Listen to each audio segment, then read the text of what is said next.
प्रत्येक आयुष्याची एक कहाणी असते. काही क्षण फोटोमध्ये जपले जातात तर काही आठवणी मनात. आज आपण पाहत आहेत अशाच एका व्यक्तिमत्वाचा जीवन प्रवास. श्री नारायणसिंग शट्टूसिंग राजपूत 8 भावंडाच्या मोठ्या कुटुंबात जन्मलेले, 4 भाऊ आणि 4 बहिणीमधले सर्वात मोठे. त्या काळातील परिस्थिती सोपी नव्हती. नाही शेती होती. अशी परिस्थितीत त्यांनी हार मानली नाही. अनेक अडचणींवर मात करत त्यांनी 10वी पर्यंत शिक्षण पूर्ण केले. पण त्यांना माहित होतं की फक्त नोकरी करून एवढा मोठा कुटुंबाचं भर पेलणं कठीण आहे.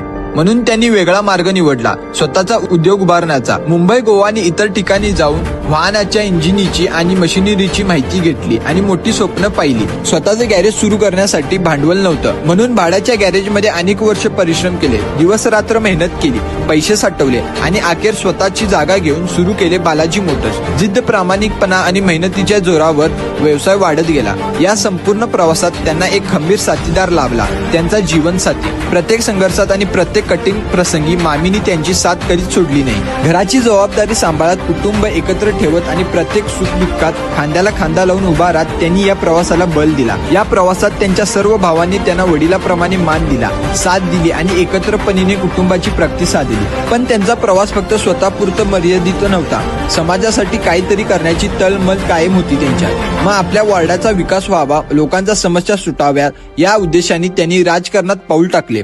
लोकांनी त्यांच्यावर विश्वास ठेवला.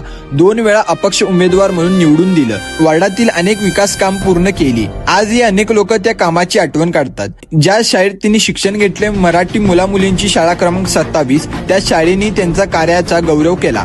15 ऑगस्ट आणि 26 जानेवारी कार्यक्रममध्ये त्यांना प्रमुख पाहुणे म्हणून आमंत्रित करण्यात आलं आणि त्यांचा सन्मान करण्यात आला. राजपूत समाजातही त्यांनी महत्त्वपूर्ण योगदान दिलं. त्यांच्या कार्याची दखल घेत समाजाने त्यांना अध्यक्षपदाची जबाबदारी दिली. मोठा मुलगा म्हणून त्यांनी केवळ स्वतःचं आयुष्य घडवलं नाही, तर सर्व बहीण भावांची लग्न लावून दिली. आई वडिलांच्या जबाबदाऱ्या स्वतःच्या खांद्यावर घेतल्या. आयुष्याचा प्रवास सुरूच होता. संघर्षाचे दिवस मागे पडत होते आणि मेहनतीची फल दिसू लागली होती. आणि मग आला तो खास क्षण, 50वा वाढदिवस. हा फक्त वाढदिवस नव्हता, तर अनेक वर्षांचा कष्टांचा, जिद्दीचा आणि यशाचा उत्सव होता.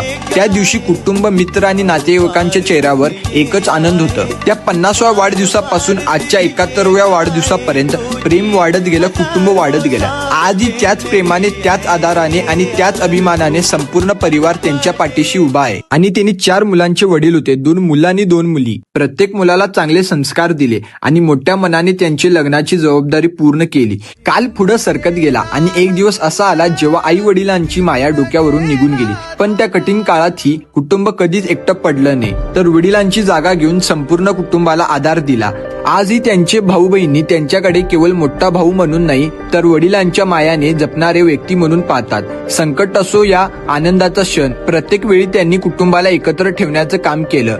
म्हणून आज त्यांना मिळणारा मान हा केवळ वयाचा नाही, तर आयुष्यभर जपलेल्या नात्यांचा, प्रेमाचा आणि त्यागाचा आहे. आणि त्यांचं एक स्वप्न होतं, संपूर्ण कुटुंब एकत्र राहावं, मोठं सुंदर घर असावं. आणि त्या स्वप्नालाही त्यांनी वारसात उतरवलं. जुनं घर पाडून नवीन घर बांधलं. आजही सर्व भाऊ एकत्र राहतात.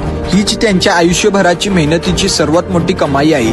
काही लोक संपत्ती कमवतात, तर काही लोक नाव कमवतात, पण काही व्यक्ती असे असतात जे संपूर्ण पिढी घडवतात. आदरणीय नारायणसिंग शट्टूसिंग राजपूत यांनी हे सर्व करून दाखवलं. आज त्यांच्या 71व्या वाढदिवस निमित्त राजपूत परिवारातील प्रत्येक सदस्याच्या मनात एकच भावना आहे, धन्यवाद. आमच्यासाठी तुम्ही फक्त एक व्यक्ती नाही, तर आमच्या कुटुंबाचे आधारस्तंभ आहात. आदरणीय नारायणसिंग शट्टूसिंग राजपूत यांना 71व्या वाढदिवस निमित्त हार्दिक शुभेच्छा. आपल्याला उत्तम आरोग्य, दीर्घ आयुष्य आणि आनंद लाभो हीच ईश्वरांची प्रार्थना.